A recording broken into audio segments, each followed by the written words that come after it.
Hi, and welcome to episode 189 of the Mighty Whites podcast. I'm Jack, as always, joined by KC. Hello. And as we are throughout the World Cup, Alex Bennison. How you going, mate? Yeah, not bad, are you? Yeah, really good. I mean, I've got to go back to work after this, which doesn't help, but I'll only have to do it for about 15 minutes or so. So it won't be too bad.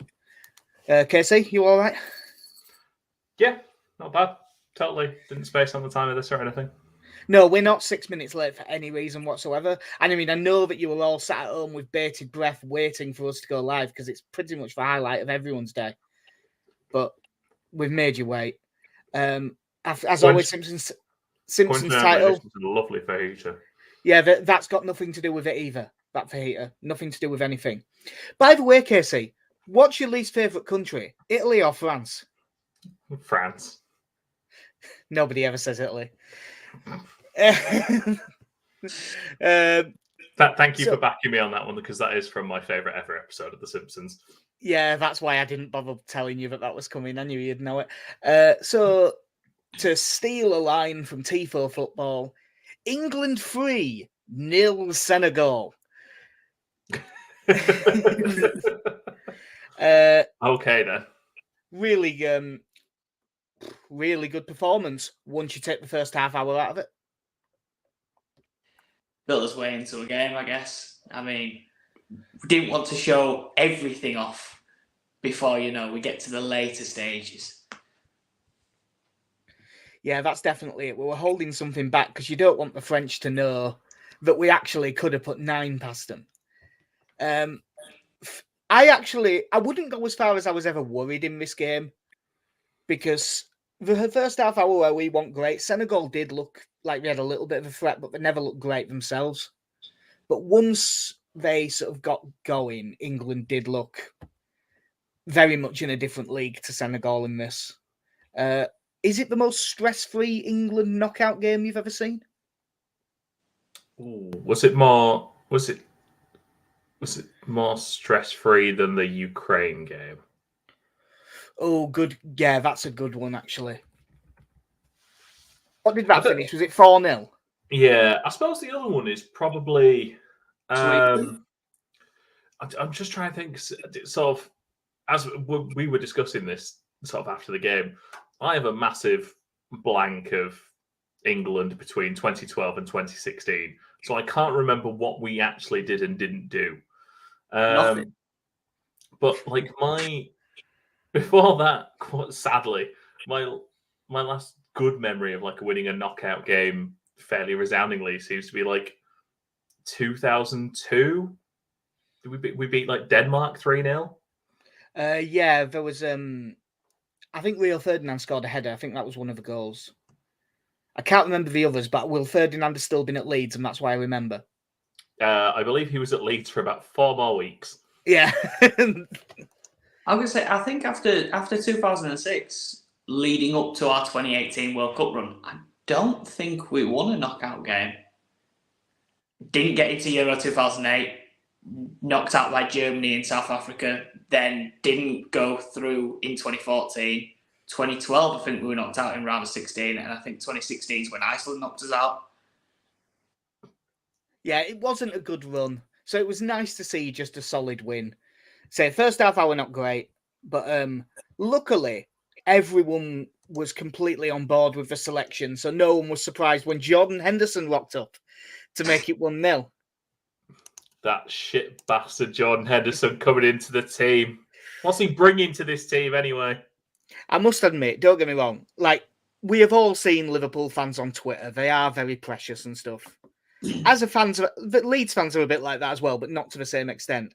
However, they do have a point with Jordan Henderson, because the way that he's talked about, you would think that they had picked Benson and/or Hedges.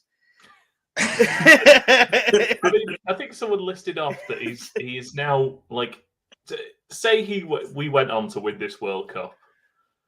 He could say, I've won the FA Cup, the Premier League, the Champions League. I'm not going to make that joke that I was really tempted to make from Homer at the bat. Yeah, because that joke it is not racist and is funny, but only if you know the reference. Yeah. Has won the Club World Cup, has won the Super Cup. And at that point, you're there going, maybe he is a decent centre mid. Yeah. Well, that's the thing with him. He's been a good midfielder for a long time.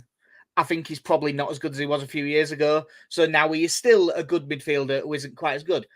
Do I think he should be in England's starting 11? No, probably not. But it's not like we're picking some awful, horrendous player. And I did see some people describing him as like the shittest player ever to play for England, which is a stretch. I mean, Michael Ricketts has played for England. Yeah. Carlton Palmer played for England multiple times. So, yeah, he comes in. We look reassured. We've got 3 in midfield and we're looking solid. So, 5 at the back for France. I reckon that may well happen. But we should talk about the assist for Henderson's goal. Jude Bellingham breaking down the left. He's quite good, isn't he, Jude Bellingham? I'd argue you take it back a step further, and the second we started playing well was the moment Phil Foden did that little flick down the line. Yeah, that was a lovely little touch, because he's obviously therefore involved in the build-up for the first, and he gets the assists for the second and the third. So in the end, it ended up being a good selection. Once we went 1-0 up, was there ever any moment where either of you thought we were in any danger? No. I'm trying to remember that there was... Pickford made a couple of decent saves, but there were also saves I think you'd expect him to make. There was the one where they gave a goal kick from the really close range one, and no one really realised he'd saved it until they showed it from the other side, and then you realised, that was a really good save.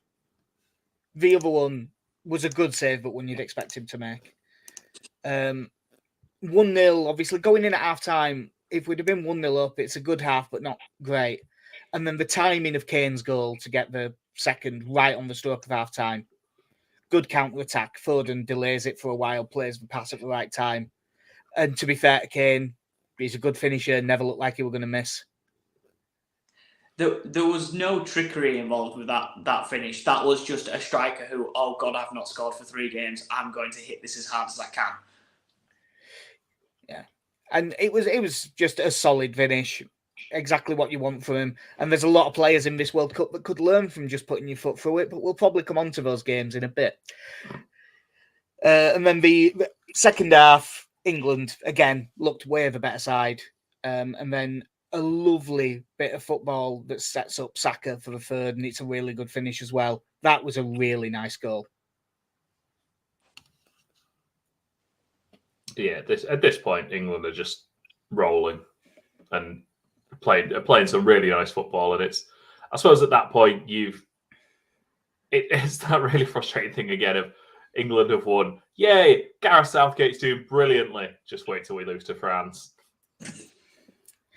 Well, there is a little bit of that, but what I would say is now, no one can look at this tournament and go like, oh, England have really fucked this up. Because if they get beat by France, that's not an unreasonable thing to happen. But the more I think about that game... losing to the French is never a reasonable thing to happen. It depends at what. If we describe this game as a war, might be okay. Were there any performances in that game that worried you in any way? Anyone who you thought didn't play well enough to be there? Stones, it's the first time I've seen Stones be a bit unsure. Like we said, in those first 30 minutes, we were a bit off the pace, and he looked a little bit nervous, but calmed down and settled into the game. By no chance do I think it means Eric Dyer or Conor Cody are coming in.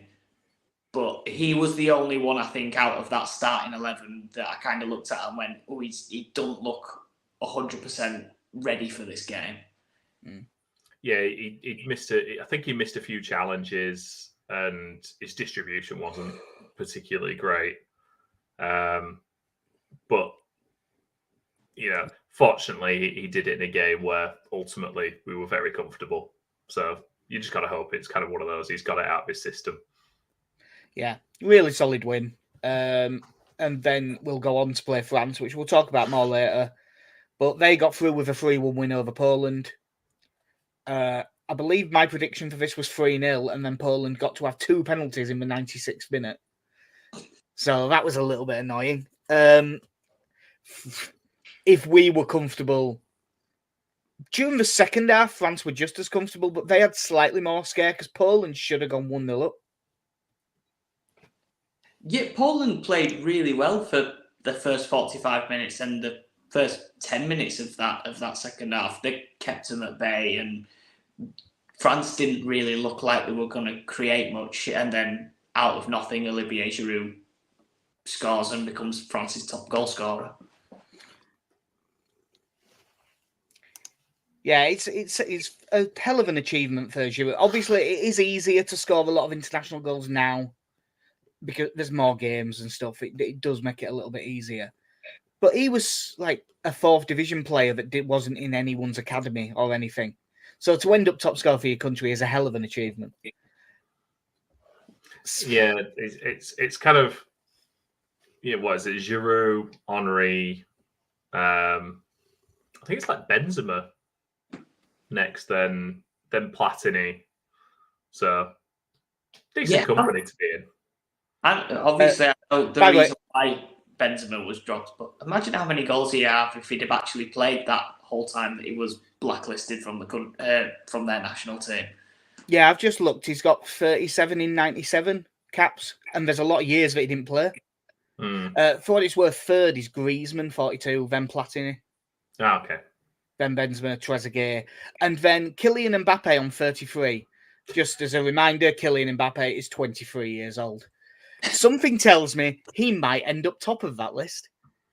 Well, all he has to do is not blackmail his teammate over a sex tape. That's all he has to do. Well, he's already, I think he's, in terms of World Cup goals, I think he scored one more than Cristiano Ronaldo at his level with Messi, or the other way around. Yeah. Well, he got two more in this. Both of them excellent finishes. He is pretty scary as a footballer.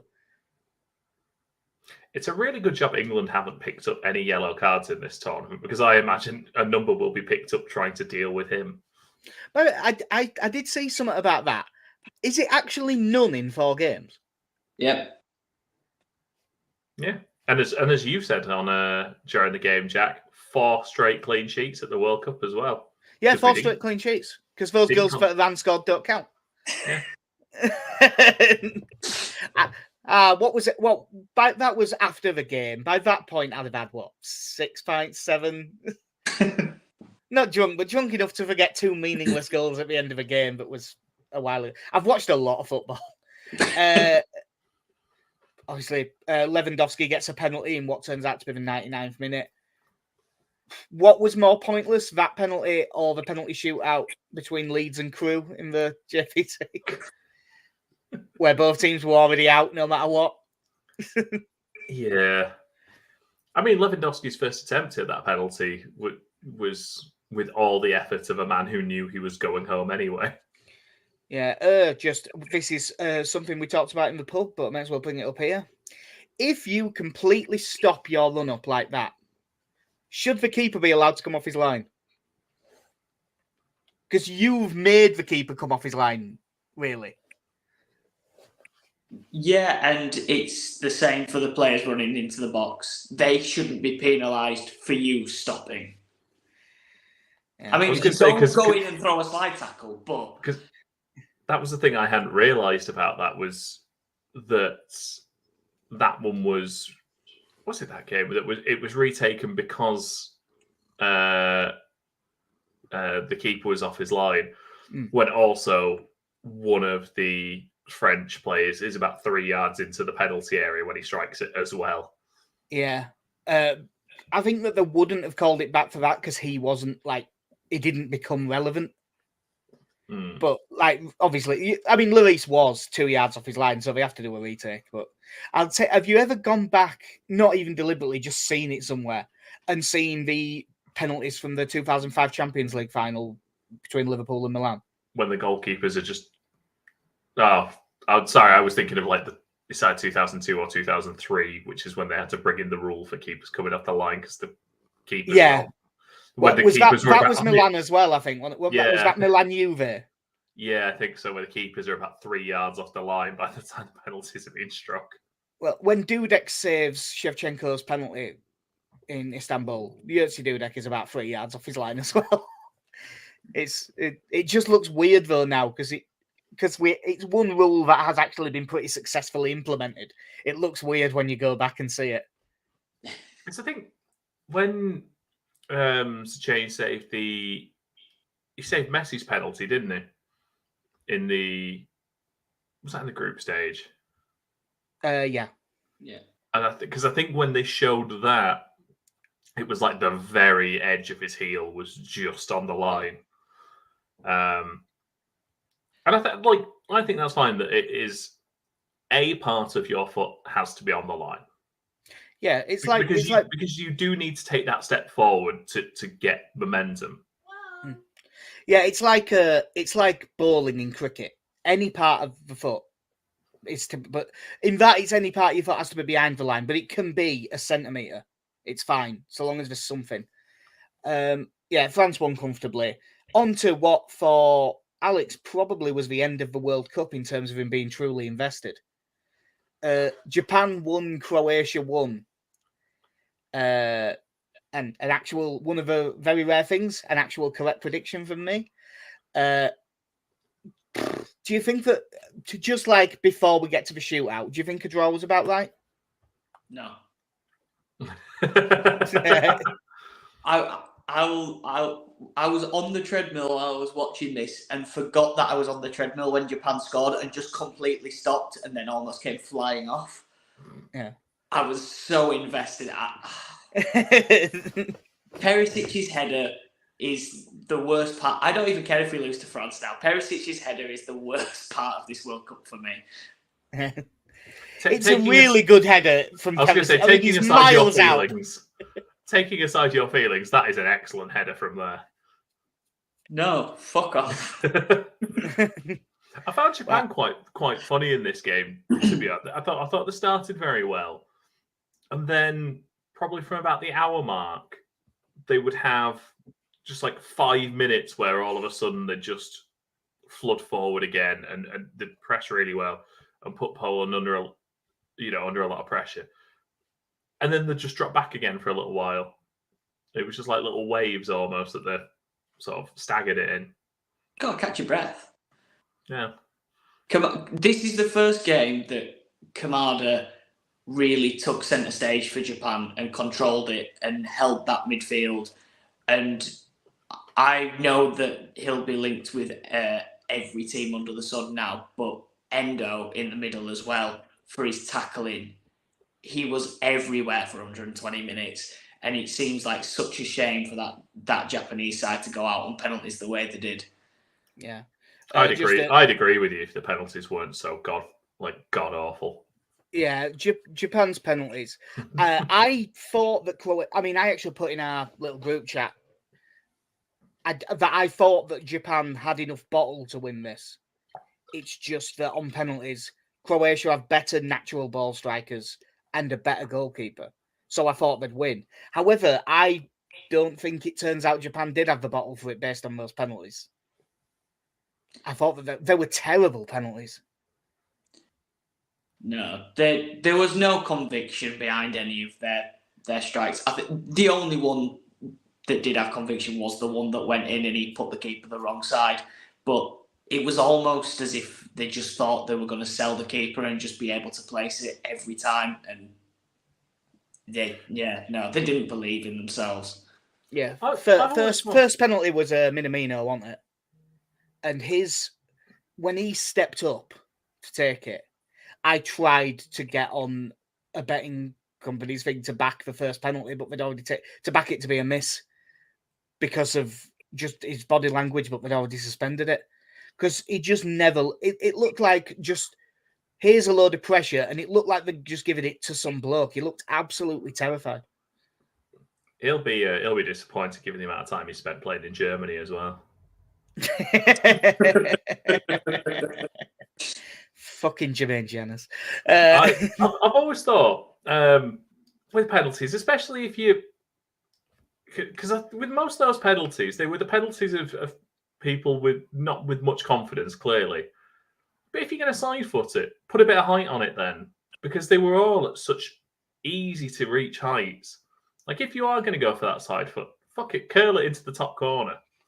Yeah, you want if you go inside, it needs to be high and it needs to be right in the corner. And these were low and like halfway between the middle and the corner. They were so easy to save. It was almost like they were scared of missing the target, that they just wanted to make sure at least it's on target. Yeah, and you can't get away with stuff like that. I mean, fortunately, as we'll come on to, former world champion Spain will show them how it's done. Yeah. Well, I think just another stat that was going around is obviously Croatia got to the last World Cup final. I'll say they've got it fully anywhere, but yeah, they have had 8 knockout games in the World Cup and Euros. Their last 8, 7 have gone to extra time of Croatia. The only one that didn't was the final against France, and like they just keep winning them, but they're all extra time and penalties. Yeah, weird one to say.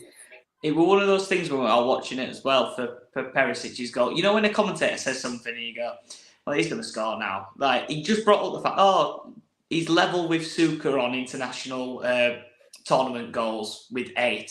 So that means he's scoring and making it 9. Yeah. Yeah, a bit of foreshadowing. One that was a lot more comfortable. And a game that went exactly the way that everyone thought it was going to. But I still can't believe quite how easy it was. Brazil 4, South Korea 1. And what was it, 4-0 after 35 minutes? Yep, game over. Just absolutely ridiculous. Manager dancing on the touchline. Still craggy face, though, just, because he's got to, give off that manager vibe. Like, I'm taking part in this, but I'm not happy about it. To be fair, I'd look like that if Richarlison were trying to make me dance like a pigeon as well. And I think that's why they all just repeatedly slapped him as hard as they could in the head. This was a seriously impressive performance. The football Brazil played was outstanding. Like Vinicius Junior's goal, the first one, cross from Rafinha. Rafinha doesn't even get the assist because Neymar went to touch it, messed it up, and got a tiny touch on it before it went to Vinicius Junior. So Neymar gets the assist because football is stupid. Then Neymar penalty. The commentary seemed to act like it was a bit of a harsh call, that penalty, but it wasn't. It was absolutely a penalty. He just booted him. Just because he didn't know he was there doesn't make it any less of a penalty. But the third goal, Richarlison's. I didn't really think Richarlison should be in the Brazil side. I didn't think he was good enough to be their number 9. He's had quite a good World Cup. He's had a good tournament, hasn't he? This goal was outstanding. The skill to do like the 3 headers and cushion it down, turn away.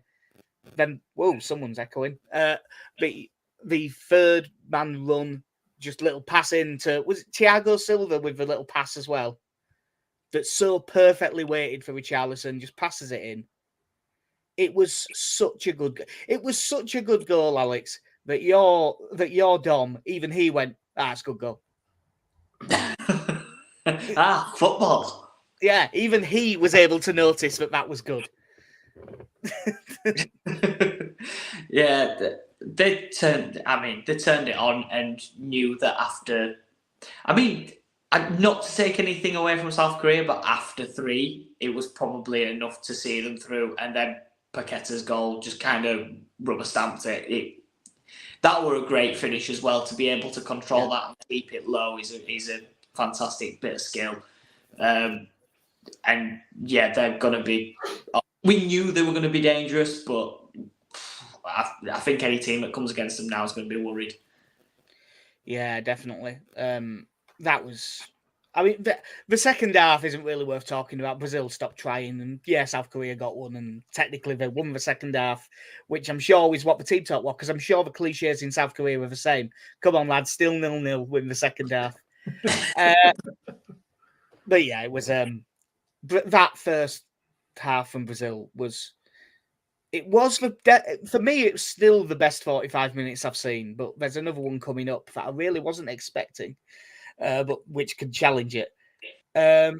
So yeah, the other one. This is the real shock. Is it the only massive shock of the last 16? It isn't it? Yeah, Morocco 0, Spain 0. This is the amount of dealing with possession where my dad's right, and with his term of stop fucking about with it and get it forward. Spain really they had like over 1,000 passes. They had all of the ball, and I think their XG was like 0.6 or something. Yeah, they just, it kind of reminded me of watching Man U this season. They're just so afraid to put the ball in the box and just try something that they'll pass it all the way down the wing and then, right, let's knock it back to the left or the right back and pass it across the centre-backs again. Or we're back in our own half all of a sudden. Yeah, it was weird because obviously Spain had all of the ball, and yet they hit the post right at the end of extra time, and they did have a couple of chances, but that his name's gone. Chadera, the one that they brought on that was running in behind from Morocco. 2 of them, he didn't even get the shot away, but he arguably had the 3 best chances of the 120 minutes. Like Morocco had 2 shots on target, Spain only had 1. I don't think that Spain can claim to be unlucky here. No, like you say, I'm just looking at the stats here now. 77% possession to 23. Morocco made 305 passes to Spain's 1,019. 13 shots, 1 on target to Morocco's 6 and 2. And you look at the talent that's there, and you just think someone that game was crying out for someone in that Spain team sort of just give it a bit of directness or something like that, and it just never came.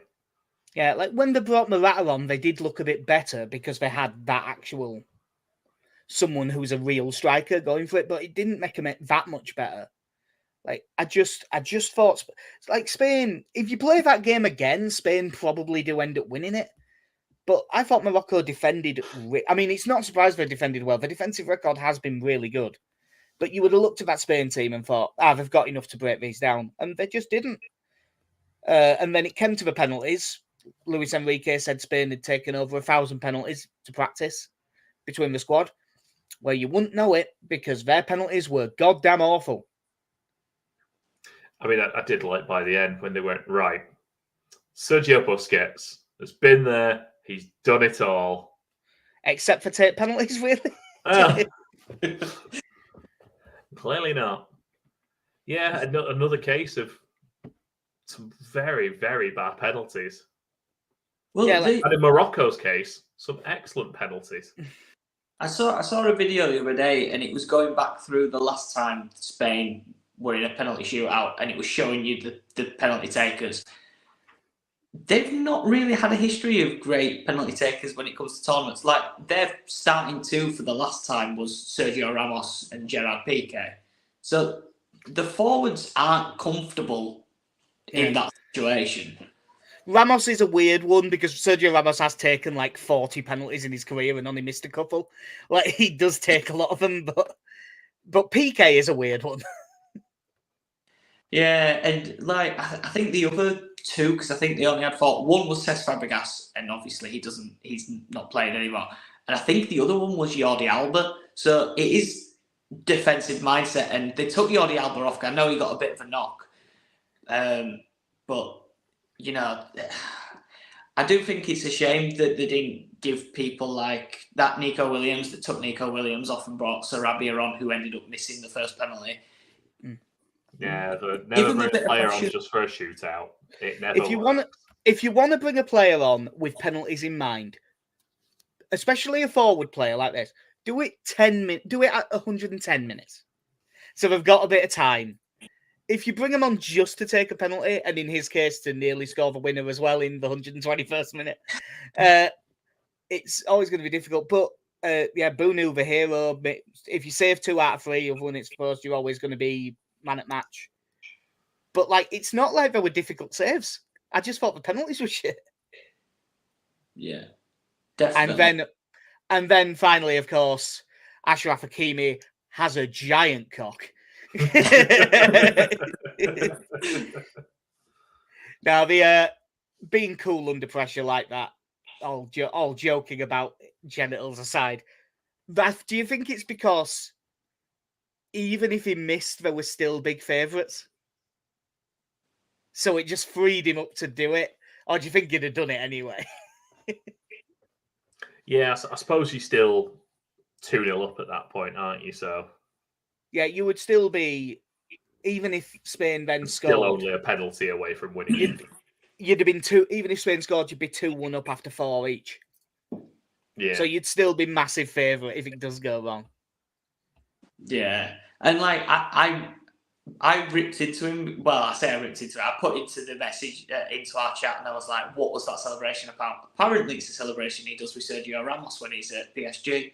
Oh man, because they bloody love penguins. Well, I mean, he's from Madrid. Like, not just he was there as a kid. No, he's like born there.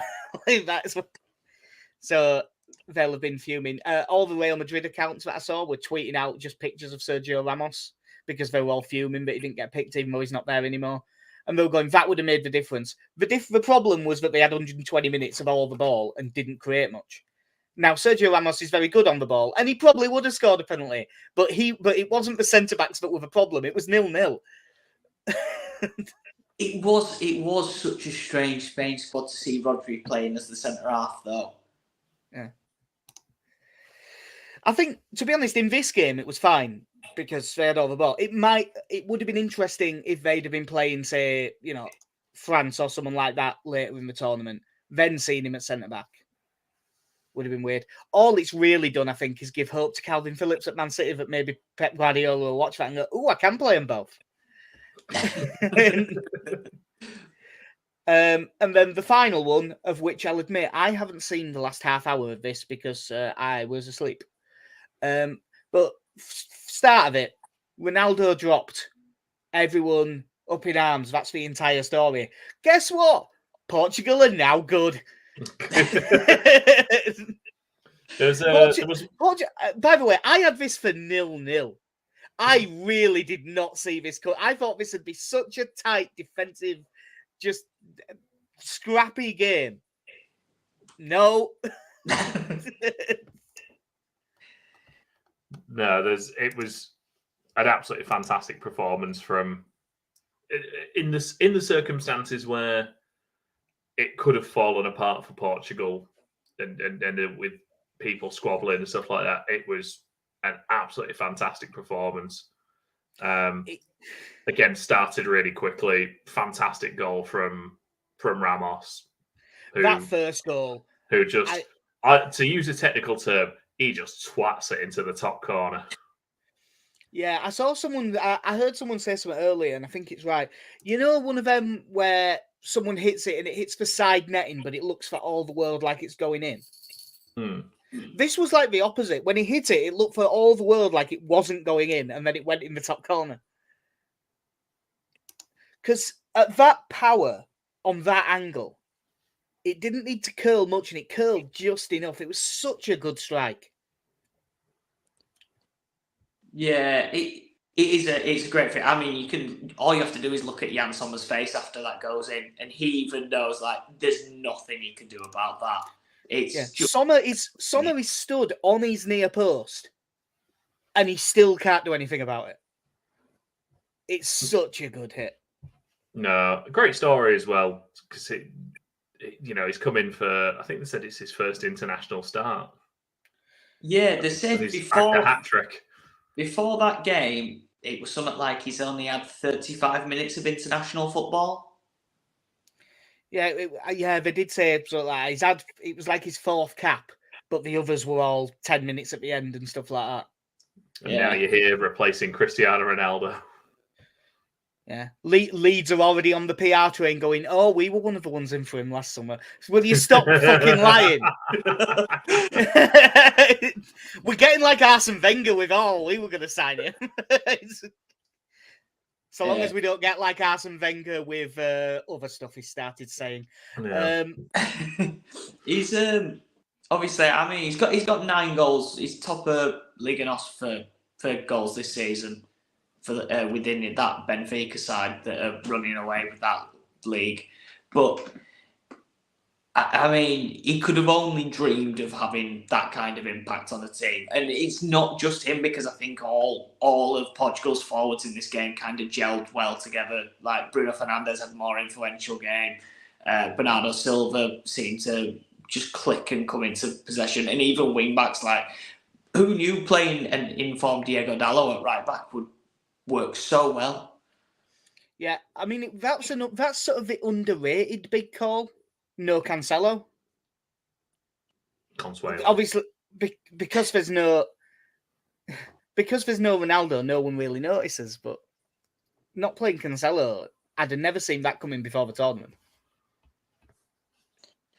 No, I had this weird feeling that he was going to do what Pep did and put Cancelo at left back and play Dallo at right back, or based on forming the thing. But Guerrero offers so much on that left-hand side as a full-back option, and he's so good going forward. It's kind of hard to not have him in that side, and especially now that Men's is actually out injured. I reckon that's probably Rafael Guerrero for the rest of the tournament for Portugal. Well, you'd assume that at least for the next game, there's no way they can change it. I think that the second goal is the one that really does. There is one weird thing that I don't understand. I don't get why, having been so defensively solid for years, and it is years at this point, why Switzerland switched formation and went with it was like a free. It was really weird. It was like a 3-1-4-1-1, because like Shaqiri wasn't up front, but he wasn't defending. And Bolo's up there. They've got wing backs and 3 at the back with Ricardo Rodriguez on the left. It was just a really weird way to set up. It was like they went more defensive.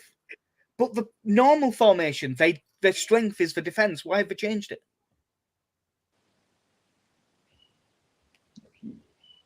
Yeah, I'm not entirely sure, to be honest. That obviously, I think it's a big call putting Ricardo Rodriguez on the left side of that centre-back partnership. Fabian Schär seemed to have a pretty abysmal game. That's not like him as well, because he's been pretty decent this season. And obviously, I know Akanji's someone that you can rely on to be pretty strong, but Xhaka's been playing more of a forward role for Arsenal, so having him try and hold isn't going to be the best option. And all you're going to end up creating is such a he's going to be so congested down the sides with that Gerson Fernandes and I can't remember that Vargas on the left, because you know that Portugal's wing backs are going to come overlap and let Bruno and Bernardo Silva come into the middle of the pitch. So you're just going to cause all sorts of problems for yourself in the centre and out wide. Yeah. It was a weird one, but they were bad at everything here, Switzerland. Like, obviously they were bad in open play, but like, as good as Pepe's header is, like, it's such abysmal defending. Gordon comes in, he's just no one running with him. He's got a standing jump in between 2 centre backs that can't. They were just bad in all areas, Switzerland, and it's you can't really have any complaints when you play that badly. Nice little note from that game as well, that the referee was younger than Pepe. Second oldest goal scorer at a World Cup now, after Roger Miller. Yeah. Which I think there's plus or minus 5 years either side on his, to be fair. Yeah, well, I mean, I hope it is plus. Probably plus, but I hope it is plus. They should definitely release that, because if it turns out it was like 47, that's even better. Kanu should do the same.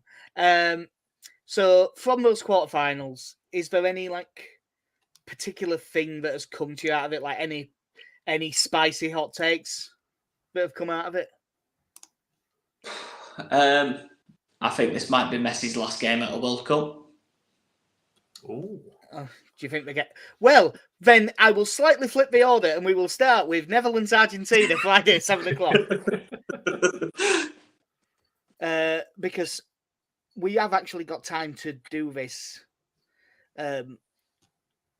So you're fancying the Netherlands then, I'm assuming? Yeah, I know they've not been as solid defensively as what I thought they were going to be. They've not started their first choice keeper, which was a very strange call to see for this tournament, but they've got enough about them to really kind of nullify their Argentina's attack. I know Messi can produce anything at any point, but with like Dumfries on the right hand side as well, they'll overload that left hand side. Kuna will probably find it quite hard to deal with both him and probably Bergwijn on that right hand side. And obviously Cody Gakpo's in great form, so I think they'll just overload this Argentina side. And if Saudi Arabia can do it, so can the Netherlands. Such is the song. Yeah.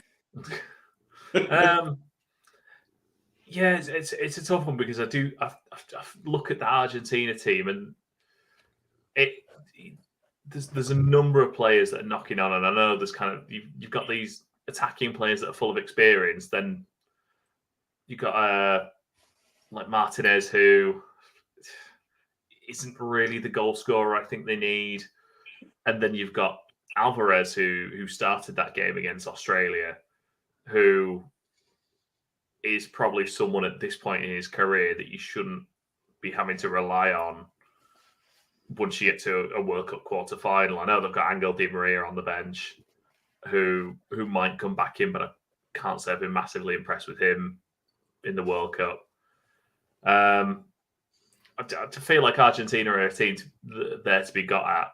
The only issue is whether Holland's lack of a natural goal scorer is going to cost them in a game like this. So I think if they've got an out-and-out striker in that team, I think they probably win this fairly comfortably. Don't get me wrong, I wouldn't be shocked if the Netherlands won, but I think Argentina will win this. It's weird because obviously I picked Netherlands for a couple of things early in the tournament because I thought that in the group stage they would batter people, and they still did really, and they were comfortable winners. But I'm not sure that Netherlands defensively can cope if Messi and one other of Argentina's really attacking players show up in this game. And I back them to. I think my money is on it being Alvarez. To be fair, but he might be the one that gets the goals. But even though we didn't get anything in the game against Australia, it was Messi's best game in the tournament by a decent distance, I thought. So I think he's starting to fire up now, and I think Argentina will win this. We won't bother going exact scores for everything because we'll do the normal thing of tweeting them out on the day. Because there's always, when it's something like the World Cup, there might be 4 injuries by then, and that changes everything. But yeah, earlier that day, I don't think that there'll be any dissension on this one. Croatia, Brazil. Croatia. Yeah, he means that. In extra time. It'd definitely be interesting if Croatia do, but I don't see anything other than like Brazil by 2 or 3. There's what's his name? Who's the left back that plays for Rangers? Is it Barisic? He struggled against Ito. He's going to struggle against Rafinha if he can't keep up. Is Borna Sosa not done for the tournament then? He's out with a virus, so I guess it's until the day to see if he's fit enough. Because he looked pretty decent in the games I've seen. He's actually a weird one when because as Leeds fans, we always bang on about how we need a left back. Alex, you were the one who had been saying for 2 years, Sosa, if you can get him. So yeah, if he comes back in, that'll help. But even if it is Sosa, I think Rafinha will have him cooked. And that it is a front 5 basically. It's such, and if you've got that and you're playing against it, your best chance is to be able to really quickly spring a counter-attack. And the wingers can run and the striker can run a bit, but Croatia's midfield is not quick. Kovacic is quicker than he gets credit for, but they're not quick. I just don't. I think Croatia's only chance is like 0-0 and penalties, and I don't see anyone keeping Brazil out. Yeah, I mean, you look at what happened to South Korea once Brazil got in front, because all of a sudden, whatever your game plan is, it's gone out the window, and you then have to go after the game. And the amount of times Brazil just got in behind with acres of space because they've got the pace to do it. You got Neymar, who's making some great. Well, I say making some great runs from deep. He was basically playing as a second striker in that, to be fair, because I think at the time it was akin to a 4-2-4, wasn't it?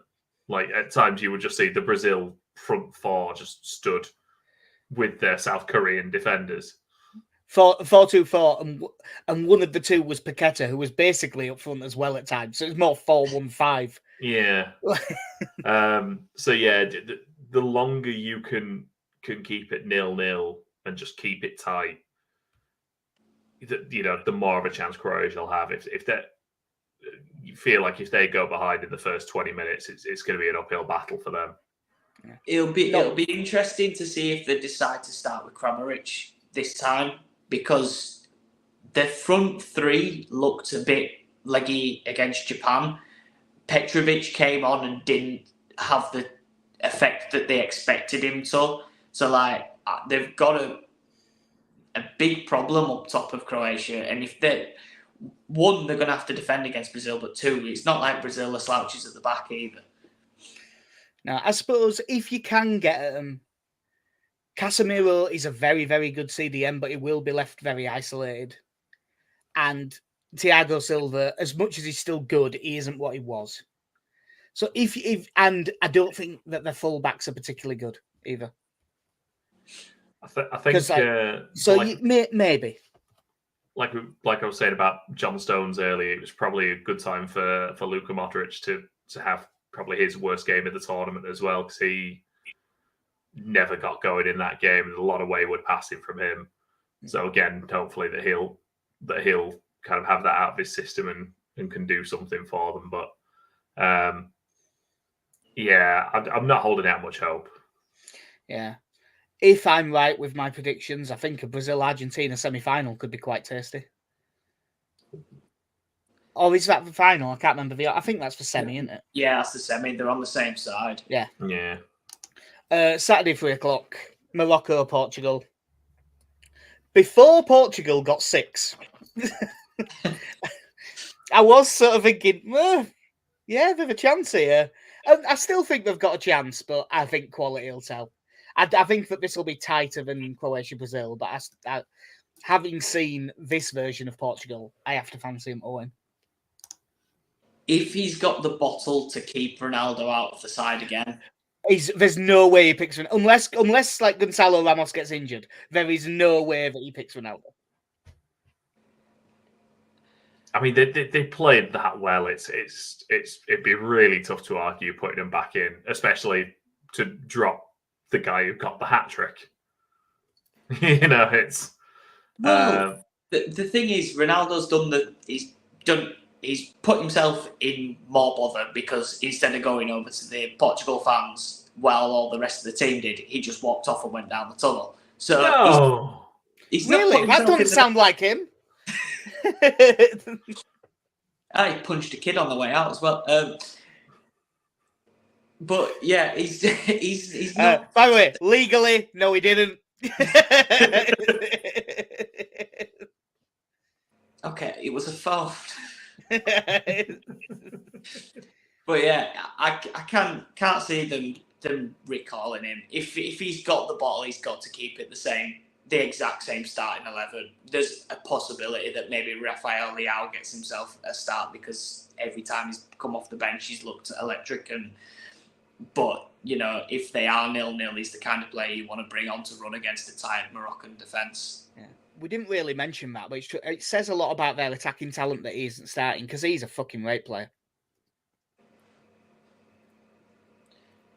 Yeah, we really need a winger. It's not like we've just spent 80 million on one. He ain't going there. He's going way higher up the food chain than that. Bolton. Have you? So we all know. Do we think Morocco? Do we hold out?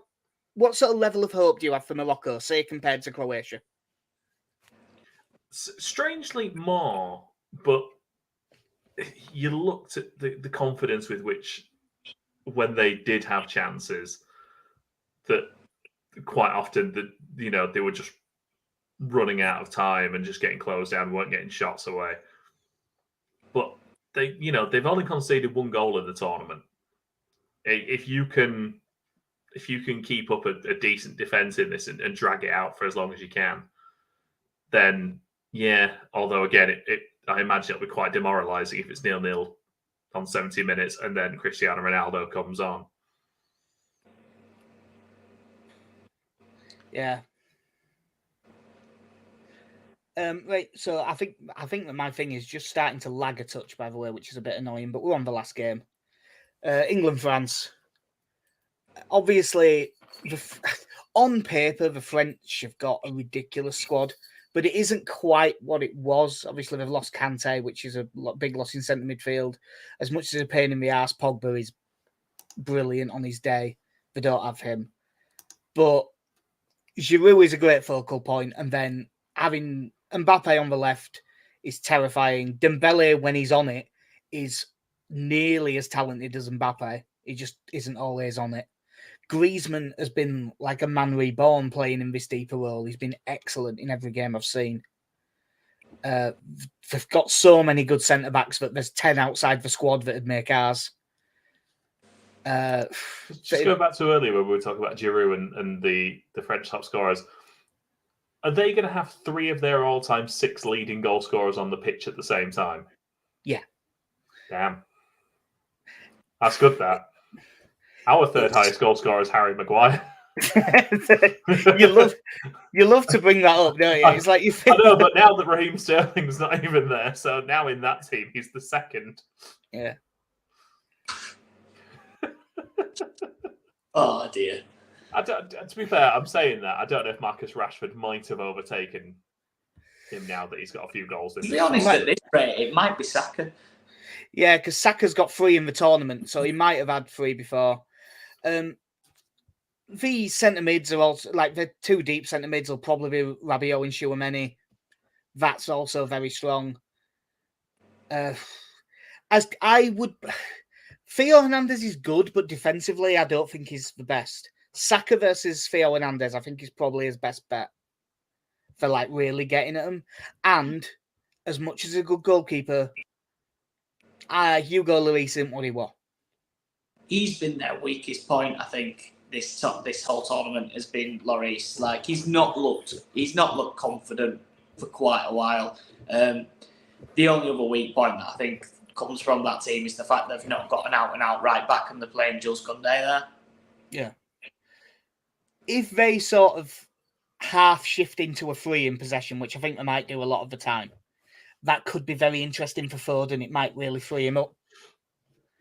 Because I'm assuming we're not going to change anything for what it's worth. Like, I'd be very surprised if he changes it after that performance against Senegal. You're not thinking we go to a back 5 then? Before the Senegal game, I was utterly convinced we were going to a 5 for this game. I didn't even think it was a question, to be honest.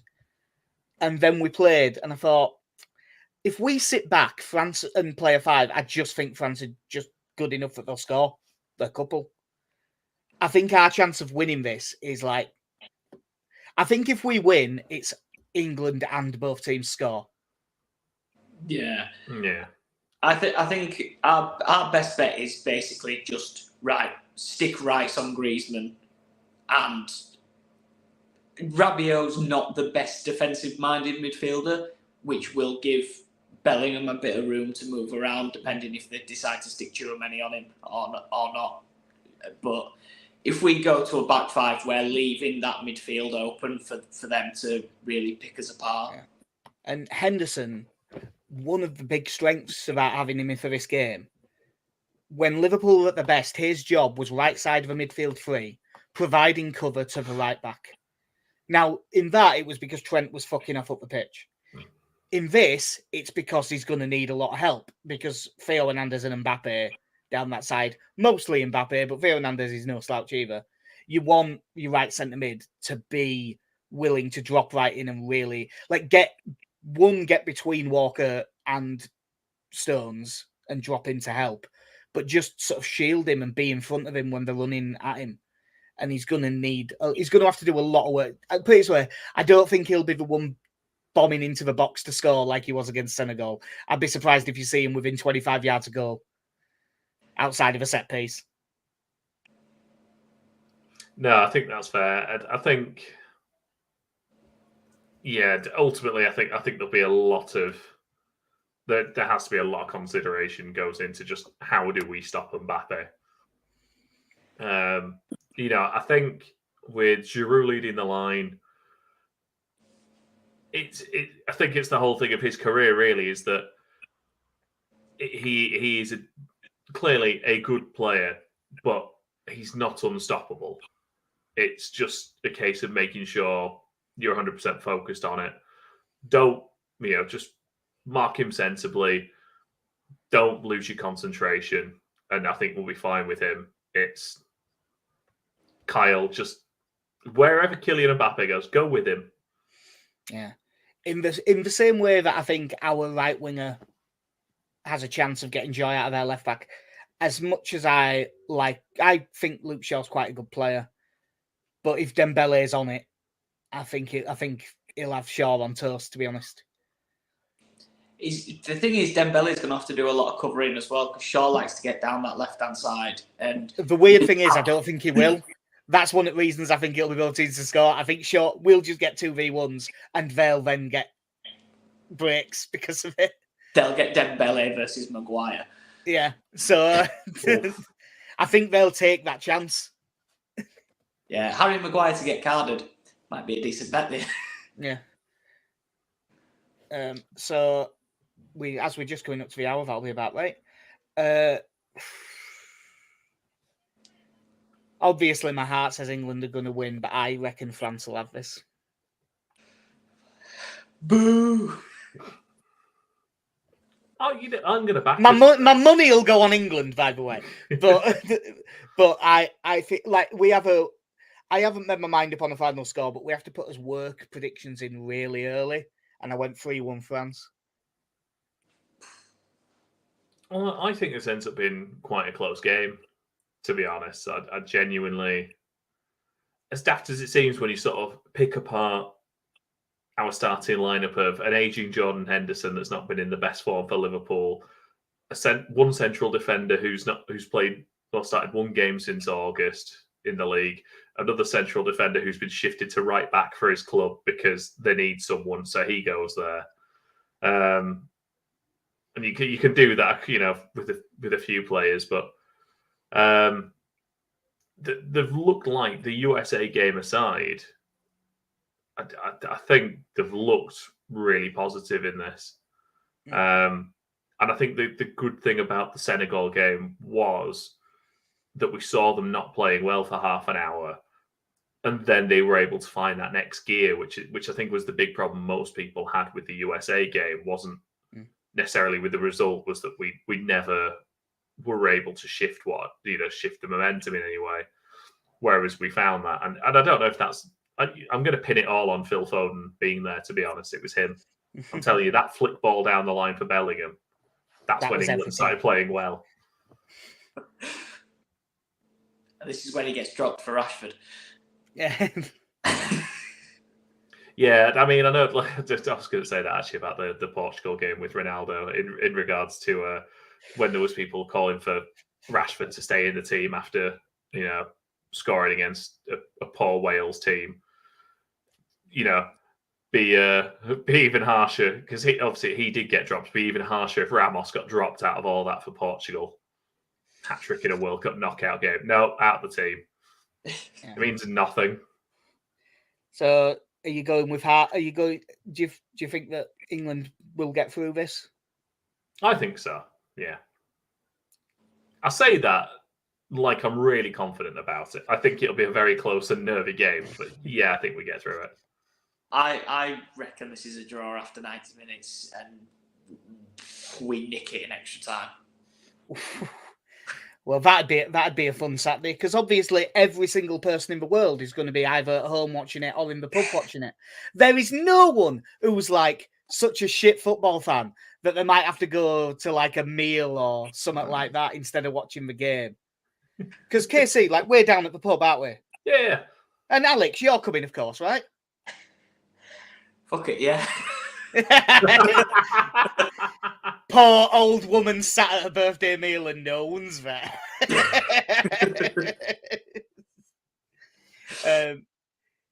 So yeah, that would be the hour mark done, and that's worked out about perfect. So I don't think that we've got anything else that we particularly need to talk about. So out to add, lads, before we get away. No. Cool. Right, well, that'll do us. I've been Jack. See ya.